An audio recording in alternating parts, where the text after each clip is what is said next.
பாபநாசம் பகுதியில் கனமழை, விவசாயிகளும் பொதுமக்கள் மகிழ்ச்சி. தஞ்சாவூர் மாவட்டம் பாபநாசம் பகுதிகளில் கபிஸ்தலம், பாபநாசம், ஐயம்பேட்டை பகுதிகளில் 1 மணி நேரத்திற்கு மேலாக பலத்த மழை பெய்து வருகிறது. இதனால் விவசாயிகளும் பொதுமக்கள் மிகவும் மகிழ்ச்சி அடைந்தனர்.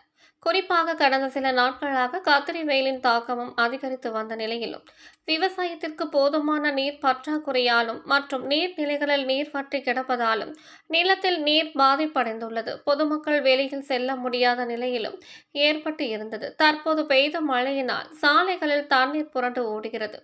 இந்த மழையினால் நிலத்தடி நீர் மற்றும் உயர வாய்ப்புள்ளதாகவும் விவசாயத்திற்கு ஓரளவு நீர் பற்றாக்குறையை சமாளிக்கவும் உதவும் என பொதுமக்கள் கூறுகின்றனர்.